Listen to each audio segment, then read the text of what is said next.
నాడు యూనివర్సిటీ మంచి భవిష్యత్తు కోసం తెలుగు విద్యార్థులు ఇష్టపడే యూనివర్సిటీ. Got it. సో నిజ జీవితంలో ఉన్న సంఘటనలు తీసుకొని మీరు సినిమాల్లో అంటే the most delicate and sensitive element is what you pick up for your films అనుకుంటే నిజంగా చెప్పండి అనిల్ గారు, మీ లైఫ్లో వైఫ్ సెగ్మెంట్ కంటే ముందు గర్ల్ ఫ్రెండ్ సెగ్మెంట్ ఉందా?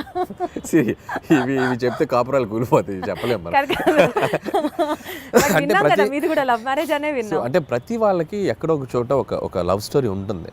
అది 10th క్లాస్ నుంచి ఇంటర్లో ఉండొచ్చు, ఇంటర్ టు ఇంజనీరింగ్ ఉండొచ్చు, ఇంజనీరింగ్లో ఉండొచ్చు, లేకపోతే అది నేను అవి చెప్తే నా లైఫ్ బయోపిక్ నేను తీసుకోవాలి. మీకు తెలుసో తెలీదో మీరు బ్లష్ అవుతున్నారు. లేదు నేను చెప్పలేను. సో మా వైఫ్కి తెలుసు నాకేముందో, కాబట్టి నేను పబ్లిక్గా చెప్పలేను. అండ్ ప్రతి ఒక్కరికి ఉంటుంది. అందుకేసి నేను తీసుకున్న ఎలిమెంట్ F2 కానీ, అండ్ F2 కూడా ఇట్స్ లైక్ వైఫ్ హస్బెండ్ మధ్య ఉండే క్యూట్ రిలేషన్షిప్లో ఉండే చిన్న fun things, problematic things discuss చేయడం వల్ల that become a very very big hit. ఇప్పుడు కూడా ఏంటంటే ప్రతి ఒక మగాళ్ళ లైఫ్ అవ్వచ్చు, అమ్మాయిలకు కానీ ఎక్కడో చోట ఒక పాస్ట్ ఉంటుంది. సో ఆ పాస్ట్ని మనం బ్యూటిఫుల్గా డ్రైవ్ చేస్తే ఎలా ఉంటుంది, సో దానివల్ల ఉండే ప్రాబ్లమ్స్ని ఎలా మనం చెప్తే ఎలా ఉంటుంది అంటే మీ నిజ జీవితాన్ని రెప్లికేట్ చేశారా? నా నిజ జీవితం కాదు, ఇది అందరికీ మంది కనెక్ట్ అయ్యే ఎలిమెంట్. సో నాది ఉండేది తక్కువ ఉండొచ్చు, ఇంకోటికి ఎక్కువ ఉండొచ్చు. అంటే మీకంటూ ఉంది, ఎవరికైనా ఉంటుంది అన్న. నాకు అంత పెద్ద లవ్ స్టోరీ లేదు, అది నా వైఫ్కి తెలుసు కాబట్టి ఇబ్బంది లేదు. నాకు పెద్ద లవ్ స్టోరీ లేదు, అస్సలు లేదు. నాకు లవ్ స్టోరీ ఉంటే ఇప్పటికి నేను 10 లవ్ స్టోరీలు తీయాలి. మీరు గమనించండి, ప్రతి వాడి జీవితం వాడు తీసే సినిమాలో రిఫ్లెక్ట్ అవుద్ది. ఏ డైరెక్టర్కైనా తన పర్సనల్ లైఫ్లో జరిగిన ఇన్సిడెంట్స్ ఎక్కువగా రిఫ్లెక్ట్ అవుతాయి. నాకు మ్యారేజ్కి ఎక్కువ రిఫ్లెక్ట్ అవుతాయి. మీరు గమనించారో లేదు, నేను తీసే సినిమాలో మ్యారేజ్ ఫేజ్ ఎక్కువ ఉంటుంది, హస్బెండ్ వైఫ్ ఫేజ్ ఎక్కువ ఉంటుంది. కాబట్టి అది మెజారిటీ పార్ట్ ఉంది. నాకు లవ్ స్టోరీ ఉంటే ఈ పార్ట్ నేను అద్భుతమైన లవ్ స్టోరీ తీయాలి. నేను మీకు అర్థమైందా? సో కాబట్టి లాజికల్లీ చెప్తున్నాను నేను. సో నా లైఫ్లో కామెడీ ఎక్కువ ఉంటుంది, ఎంజాయ్మెంట్ కామెడీలో ఎక్కువ చూస్తా, సెటారిక్ ఫన్ చేయటం దీంట్లో ఎక్కువ చూస్తాను. కాబట్టి నేను తీసే సినిమాలు ఎక్కువగా ఫన్ బేస్డ్ ఉంటుంది. So I'm fun loving person. కాబట్టి వెంకటేష్ గారికి ఈ స్టోరీ చెప్పిన వెంటనే డిడ్ యూ యాక్సెప్ట్ ఇట్ అండి? అంటే ఈజీగా అనిపించిందా మీకు ఆయనకి చెప్పడం? లేదు, ప్రతి లైన్ వెంకటేష్ గారికి నాకు ఒక చిన్న ఈక్వేషన్, మా ఇద్దరికి ఒక ట్యూనింగ్ ఉంది. సో అనిల్ బాగా తీయగలనే నమ్మకం వెంకటేష్ గారికి ఉంది. వెంకటేష్ గారు నన్ను బిలీవ్ చేస్తారో, ఆయనకి ఎలాగైనా ఒక పెద్ద హిట్ ఇవ్వాలనే ఒక కాన్ఫిడెన్స్ నాకు ఉంటుంది. బట్ ఈ ఆల్వేస్ లైక్ ఎంత ఫ్రెండ్లీగా ఉంటాడో అంతే గైడెన్స్ ఉంటుంది ఆయన నుంచి. సో ఎక్కడ కూడా స్క్రిప్ట్ ఎటువైపు వెళ్తున్నా కూడా అనిల్ అది చూసుకోమ్మా, ఇది చూసుకోమ్మా, ఇది చేయి, అది చేయి అని చెప్పి గైడెన్స్ బాగా చేస్తారు ఆయన. అలా అని వచ్చి నన్ను ఇన్సిస్ట్ చేయరు, ఇది పెట్టు అని ఇన్సిస్ట్ చేయరు. ఆ గైడెన్స్ ఎప్పుడు సీనియర్ యాక్టర్స్ బాలయ్యబాబు గారిని, వెంకటేష్ గారు కానీ, సో వాళ్ళ గైడెన్స్ అనేది ఇన్ని సినిమాలు చేశారు కాబట్టి వాళ్ళు చూడని స్క్రిప్ట్స్ కాదు, వాళ్ళు చూడని బ్లాక్ బస్టర్స్ కాదు. సో అవి మనం కరెక్ట్గా ట్యాప్ చేయగలిగితే సినిమాలు ఇంకా నెక్స్ట్ లెవెల్కి వెళ్తాయి. సో ఆ గైడెన్స్ ఎప్పుడు ఉంటుంది. సీనియర్ లెవెల్ ఆఫ్ హీరోస్ ప్రస్తావన వచ్చింది కాబట్టి యాక్చువల్లీ ఇప్పుడు ఉన్న ట్రెండీ డైరెక్టర్స్లో మీరు కానీ, డైరెక్టర్ బాబీ గారు కానీ, లేకపోతే గోపిచంద్ మల్లిన్ గారు కానీ, మీరందరూ ఇప్పుడు కెరియర్ పీక్లో ఉన్న డైరెక్టర్స్ అని అనుకుంటే ఒక్క తరం హీరోస్ తోనే ఎందుకు చేస్తున్నారు? Not with the latest and of the heroes, because వాళ్ళందరూ పాన్ ఇండియా మూవీస్ చేస్తూ బిజీగా ఉన్నారు. సో మనకు ఆపర్చునిటీ ఇవ్వలేదు అని ఎప్పుడైనా రిగ్రెట్స్ లాగా అనిపించింది? ఎందుకు రిగ్రెట్? హ్యాపీగా వాళ్ళు పాన్ ఇండియా రేంజ్కి వెళ్ళి తెలుగు మార్కెట్ని పెంచి వాళ్ళు బిజీగా ఉండి ఫుల్ టాలీవుడ్ కలెక్షన్స్ అంటే చేయొచ్చు కదండి. వాళ్ళు ఇవ్వాల్సింది కాదుగా, మేము వాళ్ళని ఎగ్జైట్ అయ్యే కంటెంట్ చెప్పాలి. వైస్ వర్సా, స్టార్స్ వచ్చి మాకు ఇచ్చేది ఏంటి ఆపర్చునిటీ? మేము వెళ్ళి వాళ్ళని ఎగ్జైట్ చేయాలి. అదే అల్లపోని జరగాలంటే మేము వెళ్ళి ఎఫర్ట్స్ పెట్టి ఒక కథ, ఇప్పుడు స్కేల్ పెరిగింది, స్పాన్ పెరిగింది. సో అంత స్కేల్ మేము వెళ్ళి కథలు రాయాలి. నేను ఆ కథ రాసి వెళ్తే అద్భుతం. ఇప్పుడు ఎన్టీఆర్ గారు నాకు బాగా తెలుసు. టు బి హానెస్ట్, తారక్ గారితో నేను ఒక 2-3 సినిమాలు చేయాలని దగ్గర దాకా వెళ్ళి మెటీరియలైజ్ అవ్వలేదు. సో నేనంటే ఇష్టం ఆయనకు బాగా. వాళ్ళని ఎగ్జైట్ చేయాలి మేము వెళ్ళి. సో ఆ ఎగ్జైట్ చేసే కథలు దొరికినప్పుడు ఆబ్వియస్గా చేస్తారు. మహేష్ గారితో చేశాను నేను. సర్లే, నీకు ఒక బిగ్గెస్ట్ హిట్ కదా మహేష్ గారితో. బట్ ఇప్పుడు మళ్ళీ అలాంటి కథలు చేయలేము మహేష్ గారితో. వాళ్ళు ఏంటంటే ఇప్పుడు వాళ్ళు నెక్స్ట్ లెవెల్కి వెళ్ళిపోతున్నారు. సో మార్కెట్ పెరిగినప్పుడు, సో మల్టీ లాంగ్వేజ్, అన్ని లాంగ్వేజ్లకి సరిపడా నేషన్ వైడ్ తీయాలంటే దానికి తగ్గ కంటెంట్, దానికి తగ్గ స్కేల్, దానికి తగ్గ వరల్డ్ క్రియేట్ చేయాలి. సో అనుకుంటే చేయొచ్చు. But as of now we are comfortable this అని నేను అనుకుంటున్నాను. నేను ఈ ఫేజ్లో నాకు ఇది చాలా బాగుంది. ఖచ్చితంగా ఒక 3-4 ఏళ్ళ తర్వాత, 2-3 ఏళ్ళ తర్వాత ఖచ్చితంగా ఎప్పుడొకప్పుడు ప్లాన్ ఉంది, చేయాలిగా. అందరు హీరోలతో చేయాలిగా, ఖచ్చితంగా చేయాలి. చేస్తాం, డెఫినెట్గా చేస్తాం. మనకు అద్భుతమైన హీరోలు ఉన్నారు మార్కెట్లో.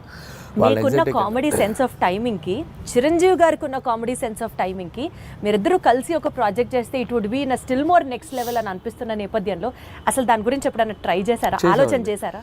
ఒక 2-3 సార్లు అనుకున్నాము. సో బిఫోర్ సంక్రాంతికి వస్తున్నాం కూడా మెటీరియలైజ్ అయ్యేదాకా వెళ్ళి మెటీరియలైజ్ అవ్వలేదు డ్యూ టు కొన్ని ప్రాక్టికల్ ప్రాబ్లమ్స్ వల్ల.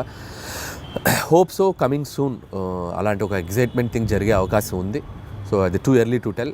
సో చిరంజీవి గారితో చేయాలని నాకు ఉంది. But still it is on the track అని అయితే అర్థమవుతుంది. ట్రాక్లో ఉంది, బట్ కన్ఫర్మేషన్ మనం ఇప్పుడే చెప్పలేం. ఎందుకంటే ఇన్ ద సెన్స్ అన్ని సెట్ చేసుకుని నాకు చెప్తే బాగుంటుంది. సో ముందే చెప్పడం వల్ల ఏంటంటే నేను కథ లేకుండా, కథ పూర్తిగా హీరోకి గారికి చెప్పకుండా, ఏ ఎగ్జైట్మెంట్ లేకుండా ఇది ఉంది అని నేను చెప్పలేను. ఇద్దరు ఎగ్జైట్మెంట్లు అనౌన్స్ చేసామనుకోండి, కిక్ వేరు. సో అందుకని అది అంతా మెటీరియలైజ్ అయ్యాక చెప్తే బాగుంటుంది. Still we are in it's very beginning స్టేజ్లో ఉంది. సో మీరు అన్నట్టు చిరంజీవి గారితో నేను అనేది చేయాలి అనుకున్న ఇది మాత్రం ఖచ్చితంగా డెఫినెట్గా మా ఇద్దరికి ఒక ఎంటర్టైన్మెంట్, ఆయనకి ఏం చేస్తే బాగుంటుంది అనే ఐడియా నాకుంది. అలాగే చిరంజీవి గారితో ఏం చేయాలి అనేది కూడా ఒక క్లియర్ పిక్చర్ ఉంది. సో డెఫినెట్గా it will be like wonderful. మీకంటూ ఫోకస్ ఆ విజన్ ఉంది కాబట్టి డెఫినెట్లీ అది ఎగ్జిక్యూట్ అవుతుంది వెరీ సూన్. ఈ సినిమా ప్రమోషన్స్ గురించి మాట్లాడితే అంతా యూనిక్గా, చాలా డిఫరెంట్గా ప్లాన్ చేయడం వాజ్ యువర్ చాయిస్ అండి, your idea, in fact your creative part. Especially Venkatesh గారు నేను పాట పాడతాను అన్నది ఎవ్రీ ఫిలిం అంటే ఎపిక్. అది నేను ఇప్పుడు కాదు, ఎవ్రీ ఫిలిం ఆల్మోస్ట్ F3 ముందు నుంచి కూడా, సరిలేరు టైం నుంచి అని చెప్పలేను కానీ F3 దగ్గర నుంచి కూడా భగవంత్ కేసరికి కూడా కొన్ని రీల్స్ చేశాను అమ్మాయిలతోటి, శ్రీలీల కాజల్తో కూడా చేశాను. బట్ ఈ సినిమాకి ఎక్స్ట్రీమ్ చేసాం. అంటే ఈ సినిమా క్రియేటివ్ పార్ట్ అంతా మీదేనా ఐడియా? లేదు, టీం ఉంది. I have a team. So digital team ఉన్నారు, వంశీ శేఖర్ అండ్ మనోజ్ టీం ఉన్నారు. బట్ నేను ఎక్కువ పార్టిసిపేట్ చేస్తాను. వాళ్ళు చేసిన దాంట్లో అవి ఇన్స్టెంట్గా నేను క్రియేట్ చేసుకున్నాను. వెంకీ గారు నేను అనుకున్న చేసినవి కొన్ని ఐడియాస్. వాళ్ళు ఏంటంటే నేను ఐడియాస్ చెప్పాక వాళ్ళు డెవలప్ చేస్తారు, వాళ్ళ దగ్గర ఏదంటే నేను ఇంకా బాగా డెవలప్ చేస్తాను. It's like mutual. But most of the time ఏంటంటే నేను ఎక్కువ ఇన్వాల్వ్ అయ్యి వాళ్ళని ఎంకరేజ్ చేస్తూ ఉంటాను. ఇలా చేసుకొని రండి, ఇలా అనుకోండి, ఇలా చేయండి. వాళ్ళు అంతే, అబ్బా అన్న సూపర్ అన్న, ఇది అదిరిపోయిందని ఇచ్చేద్దాం అని చెప్పి వాళ్ళు లైక్ ఇప్పుడు క్యాప్టెన్ ఉంటే ఎలా ఉంటుంది టీంలో ప్లేయర్స్కి, క్యాప్టెన్ ఒక ఎలా ఉంటుంది, అలా క్యాప్టెన్గా నేను వాళ్ళని మోటివేషన్ కానీ వాళ్ళని డ్రైవ్ చేయడం కానీ బాగా చేస్తుంటాను. కాబట్టి వాళ్ళు ఇంకా ఎక్కువ బాగా కష్టపడి పని చేస్తారు. రెగ్యులర్ సెట్ ఆఫ్ క్వశ్చనర్ కాకుండా ఒక చిన్న ర్యాపిడ్ ఫైర్ చేద్దాము. ఫాస్ట్గా టక్కన ఆన్సర్ రావాలి మీరు. Okay, because that it self is rapid fire. హీరోగా చేస్తారా, విలన్గా చేస్తారా? మీకు ఆపర్చునిటీ ఉంటే విలన్గా చేస్తారు. విలన్గా చేస్తారు. Who is your favourite villain? నా ఫేవరెట్ విలన్ రఘువరన్. ఆ వాయిస్ ని మిమిక్ చేయగలరా మీరు? చేయగలరా ఒక్కసారి. శివ శివ శివ శివ వాడేమన్నా దేవుడా, 2 లారీల జనాన్ని తీసుకెళ్ళి వాడిని చంపేయండి. వేరే లెవెల్ అని గారు మీరు. ఏదో గుర్తుంది అప్పుడు. మీ ఫేవరెట్ పంచ్ లైన్ మీ సినిమాల్లోది, సీక్రెట్గా మీరు రియల్ లైఫ్లో మీరు వాడుకునేది ఏంటి? డైలాగా? ఫేవరెట్ పంచ్ లైన్ మీకంటూ పంచ్ లైన్స్ తెగుంటాయి కదా మీ సినిమాలో. పంచ్ డైలాగులు అంటే నా సినిమాలో నాకు అంతేగానే ఫేమస్ కదా, అదే వాడుతుండే. అంతేగా అదే వస్తుంది. అంటే మీ రియల్ లైఫ్లో కూడా మీకు అదే వస్తుంది? జనరల్ కాన్వర్జేషన్స్లో కూడా ఎవరైనా ఏదైనా చెప్పినా అంతేగా అంటూ ఉంటాం. ఓహో, అది మీ ఊతపదం అయిపోయింది. వండర్ఫుల్. అయితే సో అసలు ఇంత కామెడీ సినిమాలు తీసే మీరు లైఫ్లో ఎప్పుడన్నా ఫుల్ ట్రాజడీ, ఎమోషనల్, కళ్ళమ్మటి నీళ్ళు వచ్చే సినిమా ఎప్పుడన్నా తీస్తారా? తీయలేను. అంత ఆలోచించారేంటంటే? అంటే తీద్దామా అని అక్కడ దాకా వెళ్ళా, తీయలేని అనిపించింది, మళ్ళీ వచ్చా, తీయలేనని చెప్పా. మీరు మీ సినిమాల్లో ఏదన్నా ఒక రోల్ యాక్ట్ చేయాలి అని అనుకుంటే మీకు మీరు ఏ రోల్ డైరెక్ట్ చేసుకుంటారు? నా సినిమాలో రోలా? నాకు ఏమన్నా అన్ని చూసారా అడిగిన క్వశ్చన్ కానీ అర్థం. అన్ని సినిమాల్లో అన్ని క్యారెక్టర్స్ బాగానే ఉంటాయి.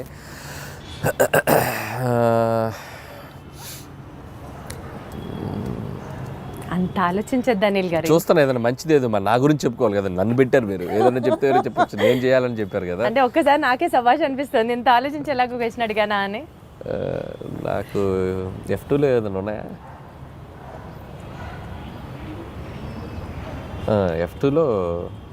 F2లో రఘుబాబు గారి రోల్ బాగుంటుంది నాకు. సో వెంకీ గారి పక్క నుండి ఎమ్మెల్యే క్యారెక్టర్, అదైతే నన్ను పెట్టుకొని ఇంకోసారి తీసుకుంటాను. అది బాగుంటుంది. వాళ్ళిద్దరు మంచి కెమిస్ట్రీ కూడా బాగుంటుంది. కరెక్ట్ సూట్ అవుతుంది కదా పర్ఫెక్ట్ గా. వండర్ఫుల్. సెట్ లో హ్యాండిల్ చేయడానికి హీరోస్ బెటరా, హీరోస్ ఈజీయా, లేకపోతే కమెడియన్స్ ని హ్యాండిల్ చేయడం సెట్ లో కష్టమా? నాకు అందరితో ఒకటే ఈ క్వశ్చన్. హీరో అయినా కమెడియన్ అయినా అందరితో బాగుంటాను నేను. They love me, I love them. అందరితో ఒకలా ఉంటుంది, ఒకరు ఎక్కువ ఒకరు తక్కువ. చెప్పారా అనిల్ గారు, ఏం చెప్పారు. సో యూజువల్లీ మీరు ఒక సినిమాకి టైటిల్ పెట్టేటప్పుడు స్క్రిప్ట్ ఫస్ట్ చూస్తారా, లేకపోతే క్యాచీ టైటిల్ కావాలనుకుంటారా? క్యాచీ టైటిల్ ఆలోచిస్తాం. స్క్రిప్ట్ కి సంబంధం లేకపోతే లింక్ అవ్వాలని ఆలోచిస్తాం. అది లింక్ అవ్వాలి. స్క్రిప్టా క్యాచీ టైటిల్? Catchy title. ఇప్పుడు జీవితాంతం బతకడానికి కావాల్సినంత డెలిషియస్ ఫుడ్ ఒకవైపు, బ్లాక్ బస్టర్ సినిమాలు ఒకవైపు, ఈ రెండిట్లో ఒకటి చూస్ చేసుకోవాలంటే ఏం చేస్తారు? Block buster films. అంటే ఫుడ్ లేకపోయినా పర్లేదా? ఓకే, సినిమా అనేది నాకు ఎనర్జీ, కిక్ అది. సినిమా. మీ రియల్ లైఫ్లో విలన్ ఎవరు? నా రియల్ లైఫ్లో విలన్ నేనే. ఎందుకు? ఒక్కొక్కసారి నాకు ఆ సందీప్ రెడ్డి వంగలాగా ఉండాలనిపిస్తుంది నాకు రియల్ లైఫ్లో. అతనిలాగా బోల్డ్గా ఎవరైనా ఏదైనా కౌంటర్ చేస్తే అవతల వాళ్ళు క్వశ్చన్ అడిగే వాళ్ళు కూడా వణికేలా మాట్లాడతాడు. So that is the character. I love him. అలా ఉండాలనిపిస్తుంది. అప్పుడు నాకు విలన్ నాకు రాదు అలా ఉండొచ్చు. అందుకని ఇప్పుడు సందీప్ని ఎవరైనా కమెంట్ చేస్తారు, సందీప్ని ఎవరైనా కమెంట్ చేశారనుకో భయపడిపోతారు, కమెంట్ చేయలేరు సందీప్ని. ఎందుకంటే అంతకంటే కౌంటర్ సెటైర్ కౌంటర్ వేస్తాడు ఆయన. సో అది మనకు రాదు. అందుకని అనిపిస్తుంది ఒక్కోసారి, బా నీకు నువ్వే విలన్ రా, నువ్వు అలా ఉండలేవు అనిపిస్తుంది. సో డెఫినెట్లీ ఈ ఫీలింగ్తో మీరు తర్వాత అలాంటి క్యారెక్టర్ని ఇంబైబ్ చేసుకుంటారేమో అనిపిస్తుంది. చూద్దాం. బట్ నా వల్ల కాదు. బేసిక్గా నా నేచర్, నేను అలా ఉండలేను. ఇప్పుడు మీకు ఒక సూపర్ పవర్ ఉందనుకోండి, మీ గురించి గాసిప్ చేసుకునే వాళ్ళ దగ్గరికి వెళ్ళి వినాలనిపిస్తుందా మీకు? లేకపోతే పాస్ట్లోకి వెళ్ళి ఏదైనా ఒక సీన్ని రీమేక్ చేసి బెటర్ చేయాలి అని అంటే వుడ్ యూ డూ దాట్? ఈ రెండిట్లో ఏం చేస్తారు? గాసిపింగ్ వినాలనిపిస్తుంది నాకు. ఎవరైనా ఉంటే వెళ్ళి ఒక చెవి వినాలనిపిస్తుంది. ఏం మన గురించి బయట వాళ్ళు ఏం మాట్లాడుకున్నారు, పొరుగింటోళ్ళు పక్కింటోళ్ళు అనే ఇంట్రెస్ట్. అలా మీ గురించి ఎవరైనా ఏమైనా మాట్లాడుకున్నది మీ చౌదాకా వచ్చింది? రాలేదులే కానీ, బట్ తెలుసుకోవాలంటది. మన గురించి మన వెనక ఏం మాట్లాడుకుంటారో తెలుసుకోవాలంటది. మీరు గాసిప్ చేస్తారా? అయితే నేను తక్కువ చేస్తారు. గాసిపింగ్ చేయని మనుషులు ఎవరో ఉండరు. ఎందుకంటే హ్యూమన్ బీయింగ్కి ఫస్ట్ మాట్లాడుకునేదే గాసిపింగ్. అదేంటి ఇదేంటి అనే మాట్లాడుకుంటాం మనం. లేకపోతే కాన్వర్జేషన్స్ ఎక్కడ జరుగుతాయి? ఏదో ఒక థర్డ్ పర్సన్ డిస్కషన్ జరగాలి కదా. సో కామెడీ సినిమాలు తీయడం చాలా ఈజీ కదా అని చెప్పి ఒక వర్స్ట్ అడ్వైజ్ మీకు ఎవరైనా ఎప్పుడన్నా ఏమైనా ఇచ్చారా? ఇస్తే ఏంటి? ఎవరు? ఒకటి తీరా బాబు అంట. ఎవరైనా ఇస్తే సరే బాబు. మీకు ఎవరైనా ఇచ్చారా? నాకు ఎవరు ఇవ్వలేదు పాపం. కామెడీ సినిమాలు తీయటం ఈజీ అని ఎవరు అనలేదు, కానీ తీయడం చాలా కష్టం. అలా ఎవరైనా తీయమని మీరు అన్నట్టు అంటే మాత్రం ఒకటి తీసి చూపించు బాబు అంటే నేను అంతే కదా. ఒకటి తీసి చూపించు బాబు, ఒకసారి నవ్వించు బాబు. నవ్వించడం చాలా కష్టం అండి. And you are an expertise in it చెప్పాలి అని అంటే. ఒక డాన్స్ సీక్వెన్స్ ని కొరియోగ్రాఫ్ చేయడానికి ఇష్టపడతారా? ఒక ఫైట్ సీక్వెన్స్ ని యాక్షన్ డైరెక్ట్ చేయడానికి ఇష్టపడతారా? డాన్స్ సీక్వెన్స్ ని కొరియోగ్రాఫ్ చేయడానికి ఇష్టపడతా. Dance sequence and choreograph. అదే డాన్స్ సీక్వెన్స్ ని కొరియోగ్రాఫ్ చేయడానికి ఇష్టపడతా. మీరు రీసెంట్ గా ఒక డాన్స్ చేశారు బ్లాక్ బ్లేజర్ వేసుకొని. సోషల్ మీడియాలో కింద కామెంట్స్ మీరు చూసారో చూడలేదో, హీరో మెటీరియల్. ఈ మధ్య చాలా మంది అంటున్నారు అలా సోషల్ మీడియాలో, బాగానే అంటున్నారు కానీ బట్ ఇప్పట్లో మనకు ఆలోచన లేదు. బట్ ఆ వైబ్ ఎంజాయ్ చేస్తున్నా ఆఫ్లైన్లో. ఇప్పుడు సో టీవీకి వెళ్ళినా ఎక్కడికి వెళ్ళినా సరదాగా డాన్సులు చేస్తూ I'm capturing my age, I'm capturing my look in the library పెట్టుకుంటున్నానుగా. సో ఒక 10 ఏళ్ళ తర్వాత వెనక్కి తిరిగి చూసుకుంటే సో వేసుకోవాల్సిన సూట్లు, వేసుకోవాల్సిన హెయిర్ స్టైల్స్ అన్నీ క్యాప్చర్ చేసి యూట్యూబ్లో పడేస్తున్నా. ఇంకా నేను హీరోగా చేయాల్సిన పనేముంది? అసలు రిగ్రెట్స్ లేకుండా లేదు కదా. సో ఆ ఫీలింగ్ కూడా లేకుండా నాకు నేను ఇలా కనిపించామరా మనం బాగానే ఉన్నాం కదా అనిపించుకోవడానికి అన్ని వేషాలు వేసేసాం. ఇంకేంటి? అట్లా కాదు, జెన్యూన్ గానే జనాలు నిజంగా అంటున్నారు hero material. It's not my cup of tea. Because you also dance so good అండి. అదే అంటే దానికి హీరో అవ్వాల్సిన పనేం లేదు. సో ఏదైనా మంచి ఫ్యూచర్లో ఆఫ్టర్ 6-7 years ఏదైనా క్యారెక్టర్ ఆర్టిస్ట్ యాక్టర్గా చేయాలని ఉంది నాకు. హీరో అనేది ఇట్స్ లైక్ యాక్టింగ్ చేస్తాను చాలాసార్లు చెప్పాను. I become an actor but not like a hero. Hero అని it's like a big responsibility. So చాలామంది ప్రొడ్యూసర్స్ అందరి అంటే ఒక మార్కెట్ని నువ్వు నిలబెట్టాల్సిన బాధ్యత ఉంటుంది హీరో మీద. అంత బాధ్యత నేను పెట్టుకోను. It's like too heavy for me. Actor అనుకోండి, పెయిడ్ హాలిడే వెళ్ళిపోయి క్యారవాన్లో కూర్చోండి, సరదాగా ఆ రోజు ఎంజాయ్ చేసి వచ్చేయచ్చు. మన మీద ఏం బరువు బాధ్యతలు ఉండవు కదా. అంతే కదా.